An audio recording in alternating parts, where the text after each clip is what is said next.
Hey everybody, Guptill91 here. Now as you all know, this is my very first full-length commentary on a video.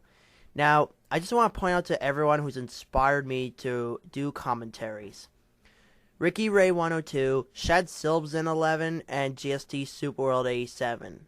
I owe you three many thanks for the inspiration of doing commentaries. You three are the best, and keep up the good work. Now, that being said, let me talk about the video I'm commentating on. Guptill89's Rant-a-Wrecks Episode 1. In that rant, he basically just complains about video game reviewers using bad language during their reviews. Okay, without further ado, let's get this on. Now before we start, I'm going to be showing the pause annotations from the video. Okay. Now, there are 3 pause annotations. Alright, that being said, let's get this on.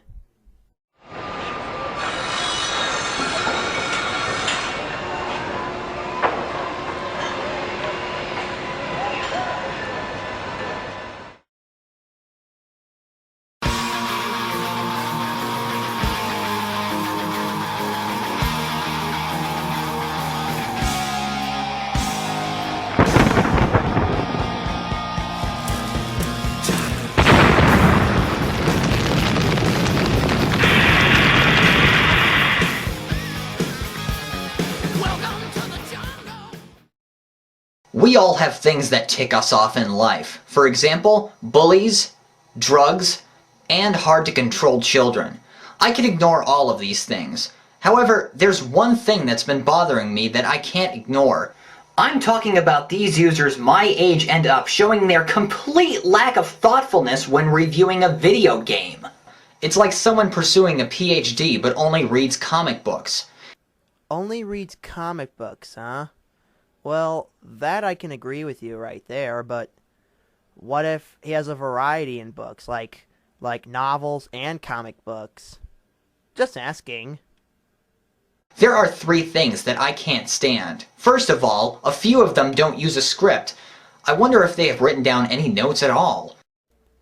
You know, it's not always a problem. The reviewers can always edit their reviews through iMovie or Windows Movie Maker. Secondly, many of them don't edit the footage in the videos. It's basically footage that occurs as if you turned on the video game console and started to play from start to finish. Yes, that's one of his pause annotations in the video that I've mentioned earlier. He posted it because a lot of people have been saying what he's talking about is a Let's Play. And he says it's a review in the style of a Let's Play. Now, true, there are reviewers who do reviews that way, like Jedi1 and his crappy game videos, but the way you're describing it, it sounded like you're talking about a Let's Play. I really doubt that anyone's going to believe you at this point. And the third one is the worst of the worst. I'm sure some folks will object to this complaint. The worst part about these guys is repeated profanity and vulgar actions. Thought so. But let me explain. When you don't script yourself, you sound boring with a lot of uhs, ums, and many pauses. Wait, weren't you going to talk about why profanity is bad at this point? Dude, maybe you should have said, before I get on to that, let me explain why you should script yourself, or something like that. To be more specific, how would you like it if a radio or TV announcer started telling a story and had no idea how he or she would tell it? With all the stammering and time wasting, wouldn't it make you want to change the channel? At a certain degree, yes, if I'm looking for a good story. But if I'm just listening to the radio, then maybe I just laugh at him. We usually only get to see the first few levels of the game you're reviewing. That doesn't always show us the troubled points you're describing. Sometimes people watching would want to see the later levels. I certainly would. I don't want to see someone continuously failing to pass a stage or level and having to start over. Once again, it sounds like you're describing a Let's Play. The third problem, profanity and disgraceful actions, is the #1 reason why most game reviewers are hard to enjoy. Oh God, please don't show me that. The guy showing his butt in front of the camera. Please get a different picture for that. Thanks. This problem raises a big question. Do you absolutely think it is necessary to spew out dirty language and have it bounce off a viewer's eardrums? I mean, think about it for a minute or two. Do you want to know why dirty language is a huge deal? It's mostly because of two important points.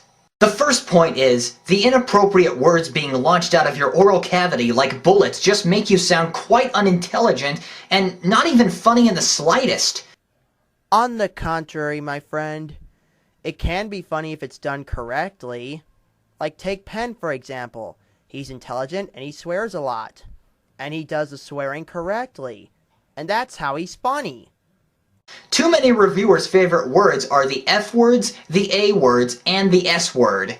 Those words have basically replaced every possible adjective, noun, and interjection imaginable. I feel as if people are devoted to these words as if they were awesome presidents or prime ministers. Honestly, guys, can't you think of something better to say, or a better way to say it? Swear words are just a crutch! Besides, you should really take this into consideration. It's also the second point I want to make. There are children who use the internet. That's right, I said children. Oh no, this can't be good. Children on the internet? What are we going to do? Somebody call for help! What if a kid stumbled upon your review and started reciting out loud, "This game is a piece of shit. I can't stand this crap anymore. I'm done. Have a nice day." They'll be sent to their room with soap in their kissers, along with a glass of water and a bucket. Guptill, you do realize that the reviews on the video games on YouTube were never intended for children, and the children should have their parents watching over them, right? Don't you realize that when a child hears other people cuss, he or she will think that it's cool? Don't you want to set a better example than that? Hey kids, guess what? It's alright for you to mimic me, because I have amazing talent. So forget about Fred and Smosh. Watch my videos. You'll be cooler than they are. Oh, man. I sure don't want to say that again. Whew. And Guptill says that's what represents a video game reviewer. Well, that may be to your eyes, Guptill, but here's the thing. I don't remember any video game reviewer on YouTube who says, "It's okay to mimic me, watch my reviews, screw Fred and Smosh, if you check out my videos and mimic them, you'll be awesome." No, I don't remember them saying that. To put it simply, using profanity and vulgarity during a review of a video game is unnecessary. It's also just plain boring. This suggestion is directed towards 3 reviewers that people seem to pay the most attention to. Chris Bors, the irate gamer, James Rolfe, the angry video game nerd, and Douglas Darian Walker, that guy with the glasses. And there's Guptill's second pause annotation, where he tells everyone he knows the Nostalgia Critic only reviewed one video game, but what are present in those video game reviews are also in his movie reviews. Okay, Guptill, I'll give you that, but here's a problem.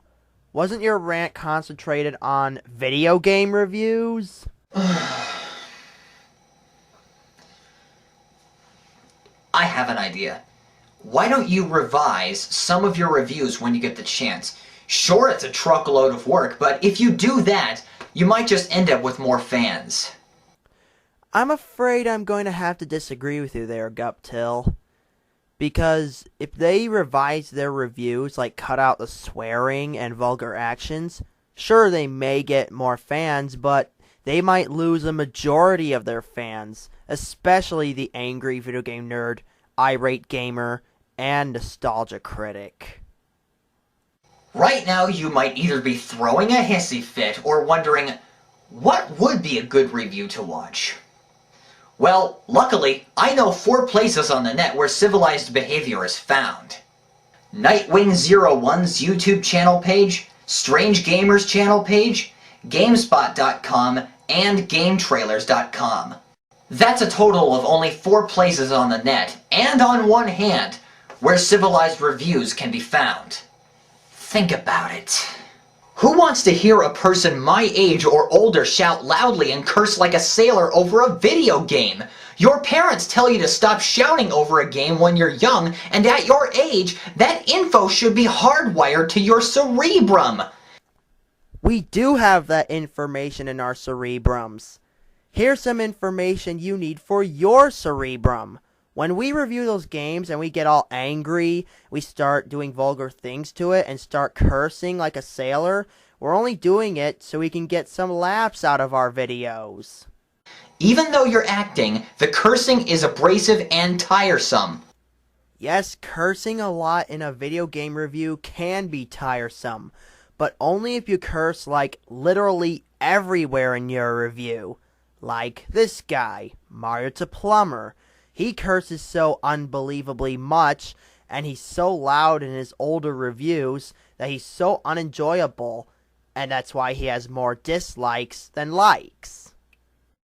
Let me assure you, I like the work of James Rolfe, Chris Bors, and Douglas Walker.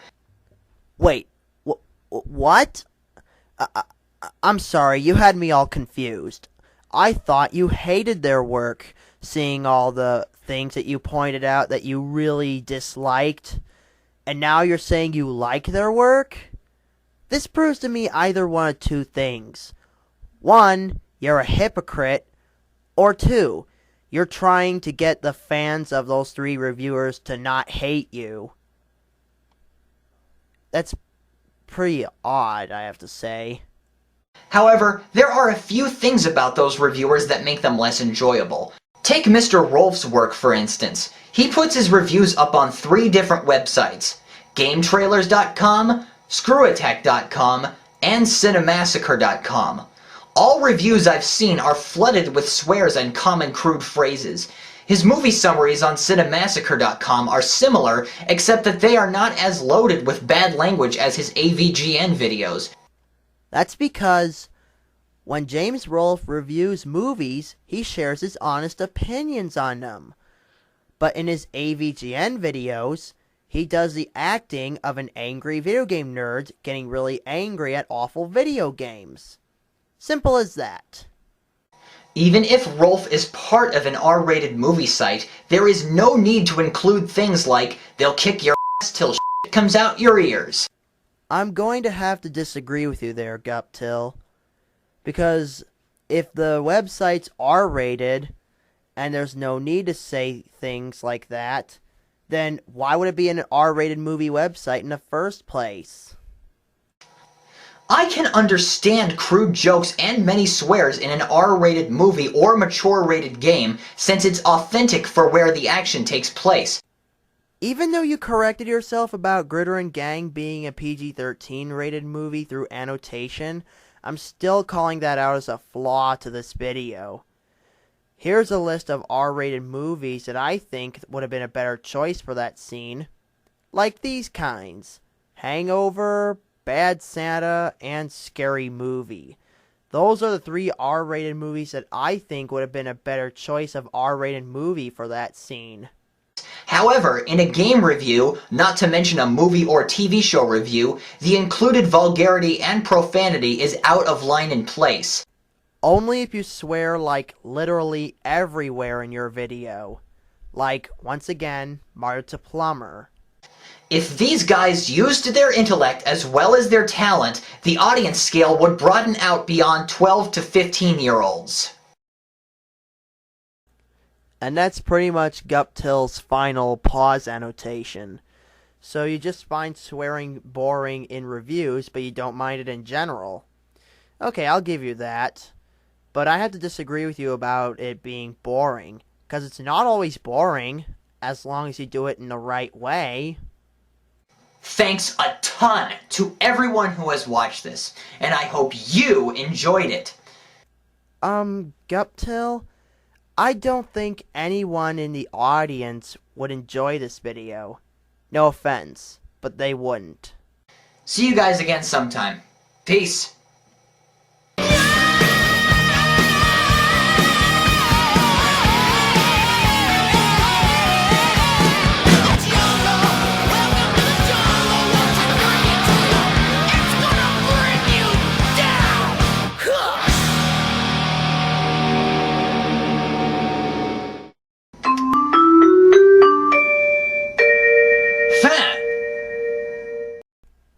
And that's the end of his video. Guptill89, listen, if you don't like swearing in video game reviews, that's fine. You just have to either get used to it, or don't watch them at all. Simple as that. Well, that was my very first commentary, full length, and I hope you guys enjoyed it. So this is Seaster91 signing out.